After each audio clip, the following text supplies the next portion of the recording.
신평 변호사입니다. 네.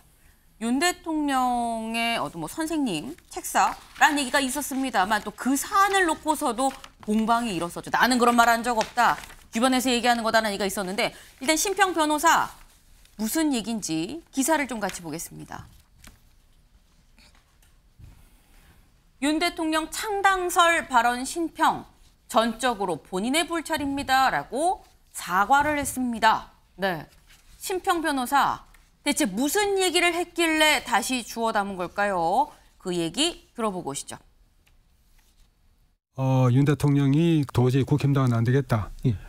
그렇게 해서 그 신당 창당까지 생각하신다는 그런 말을 얼핏 들었어요. 이게 얼마나 그 신빙성 있는 말인지 모르겠습니다만은 네. 지금 윤 대통령께서도 이런 문제로 내년 총선과 관련해서 심각한 고민을 갖고 계신 게 아닌가 싶습니다. 네, 지금 신평 변호사 국민의힘이 오는 총선에서 수도권 부분이 상당히 지금 심각하다. 네, 그래서 윤 대통령 심지어 신당 창당까지도 생각하고 있다는 얘기를 내가 들었다라고 얘기를 했습니다. 그런데 그리고 난 다음에 전적으로 본인의 불찰입니다라고 얘기를 했는데요. 볼까요? 자신의 SNS에 이런 글을 올렸습니다. 내 말이 여당 후보를 지망하는 이나 관련된 이들에게 심대한 타격을 주고 있다는 말에 정신이 아득하다. 전적으로 본인의 불찰이고 죄송합니다라고 얘기를 했습니다. 네. 어떤 핵심 관계자가 나에게 전화를 해서 얘기하기를 여론조사를 한 적이 없습니다. 상당히 그만한 돈도 들인 적이 없고요. 그럴 여력도 없습니다. 라고 얘기를 했다는 겁니다. 그래서 그러면 어떻게 된 거지 생각을 해본 결과 이건 나의 불찰이고 죄송하다라는 글을 올렸다라고 네, 지금 이 SNS에 지금 글을 올렸습니다. 이용호 의원님. 사실 신평 변호사 윤 대통령이 신당 창당까지 이 얘기는 굉장히 좀 파급이 있을 수 있는 얘기인데 혹시 이 얘기가 나오고 당내 분위기 어땠나요? 그래서 워낙 그게 밑도 끝도 없이 제기됐기 때문에 그렇게 비중을 두는 것 같지는 않아요. 그러니까 신평 변호사가 우선 윤 대통령의 멘토였다. 네. 이 부분도 사실은 확실치가 않다. 심지어 어떤 의원은 그런 적이 그 멘토가 아니다 이렇게까지 얘기를 한 적이 있었는데요. 다만 이제 신평 변호사가 말씀하신 그 위기, 그러니까 내년 총선에서 집권 여당인 국민의힘이 이렇게 의석을 승리하지 않으면 그러면 윤석열 정부가 과연 성공할 수 있을까라고 하는 걱정과 근심, 우려 이 부분은 저희가 취지를 같이 하고 있고요. 네. 그렇지만 상당히 근거가 있는 것처럼 신당 얘기가 나오고 본인도 신빙성이 어느 정도 되는지는 모르겠지만 이렇게 얘기를 했고 또 나아가서 여론조사까지를 제기를 하니 모르겠어요. 우리 국민의힘을 말고 다른 쪽에 어떤 쪽에서 그런 움직임이 있는지는 모르겠는데 제가 아는 바로는 내년 총선에 대해서 걱정하는 여론들은 있지만 그러나 신당 창당이나 이런 것에 대해서는 아직 전혀 뜬금없는 얘기다라고 생각을 합니다. 너무 좀 뜬금없는 얘기에 속하기 때문에 이 얘기가 크게 파장을 불러일으키거나 이러지 않았다. 그냥 누가 저런 얘기 했네 그냥 그러고 말았다라는 건데 근데 일단 다음 기사를 좀 이어서 보겠습니다. 일단 분명히 신평 변호사 아닙니다. 제 불찰입니다라고 얘기를 했는데 그럼에도 사과했음에도 국민의힘 총선 수도권 위기설 수면 위로 인물난도 심각하다. 59석 경기도가 특히 우려가 된다라는 얘기가 나오고 있다라는 겁니다. 신평 사과했지만 참패설 파장이 일고 있다라는 얘기인 건데요. 안철수 의원 후보군이 4년 전보다 좀 취약하다. 중도 표심 움직일 인재 영입이 시급하다라고 안철수 의원 나서서 얘기를 했습니다. 이준석 전 대표, 만약에 당장 총선을 치른다고 한다면 여당은 100석이고 범민주당이 180석이 나올 수 있다라는 얘기도 합니다. 안철수 의원, 이준석 전 대표 이런 얘기인데 여기 볼까요? 최근 주요 선거 수도권 결과입니다.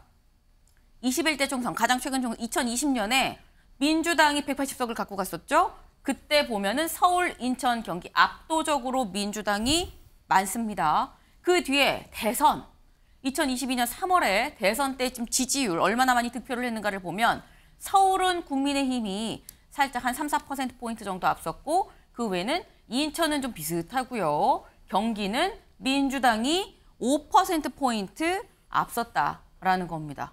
그럼 이보다 가장 최근에 있었던 지방선거 볼까요? 2022년 6월입니다. 이때는 국민의힘이 서울에서는 많이 앞섰습니다. 그리고 인천에서도 한 8%포인트 정도 앞섰죠. 그리고 경기에서는 비슷하지만 민주당이 앞섰다라는 거를 확인할 수가 있습니다.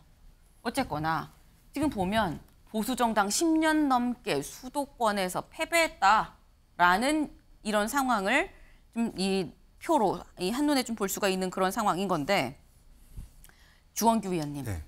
일단 심평 변호사가 얘기한 수도권 전멸이라는 얘기 이게 사과를 했음에도 불구하고 파장이 있다는 건 좀 설득력이 있는 거 아니겠느냐라는 생각이 들거든요. 어쩔 수 없는 게 이제 데이터가 말해주고 있는 게 지난 10년 동안 사실은 수도권에서 현재 여당이 승리한 적이 없거든요. 그래서 사실 수도권 위기설이라기보다는 패배의식설이 더 맞다고 봅니다. 그러니까 패배의식에 좀 젖어 있는 부분이 있어요. 그런 연관관계에서 인물난이 나올 수밖에 없는 게 네. 수도권의 유권자는 40, 50대가 대부분이고 어떻게 보면 그리고 총선에 많이 나올 수 있는 총선에 대한 충성 그런 어떤 경쟁자들과 지지자들도 더불어민주당 지지자들이 압도적이기 때문에 네. 국민의힘이 수도권에 대해서 조금 더 미온적인 반응을 보일 수밖에 없는 구조가 형성됐다고 봅니다. 근데 이 부분을 국민의힘이 타파를 하려면은 네. 이른바 줄임말로 젖잘싸, 졌지만 잘 싸웠다라는 그런 어떤 경쟁력이 있는 후보들을 수도권에서 많이 나와야지 네. 이번 총선이 아니더라도 다음 총선에 포석을 놓을 수가 있는데 제가 볼 때에는 국민의힘이 너무 의원분들이나 당협위원장의 부분들을 각자 도생으로 맡기는 부분이 있지 않는가. 요번에 총선에 혹시 패배를 하더라도 네. 그 이후에 다시 재기할 수 있는 어떤 당의 구심점이나 가족주의 같은 부분들이 오히려 있어야 되는데 네. 요즘에는 더불어민주당이 더 온정주의적 비판을 받고 국민의힘이 더 냉정하다는 비판을 받는 부분에 대해서 한번 고려해 볼 필요가 있다고 봅니다. 이용호 의원님. 네, 지금 젖잘싸 각자 도생하는 판국 아니냐라고 지적을 하셨거든요.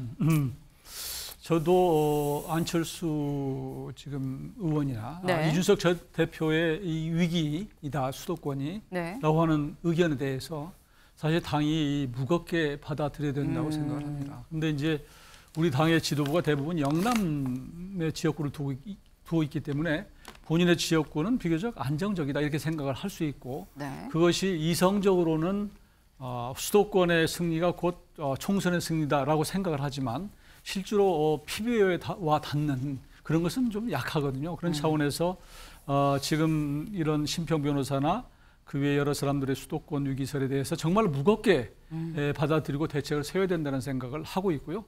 조금 전에 말씀하셨지만 우리 수도권에 조금 인물이 적은 것도 사실이에요. 왜냐하면 작년에 지방선거에서 시장 또 혹은 뭐 구청장으로 많이 빠져나갔어요. 네. 이러다 보니까 그렇지 않아도 좀 빈약한 데다가 또 빠져나가니까 더 없는 그런 상황이 됐고 네. 다만 이제 좋은 점은 그 대신 지방선거에서 좀 약진했기 때문에 예전처럼 뭐 90% 가까이가 수도권의 시장 군수 지방 의원이 다 이렇게 포진하지는 않았다.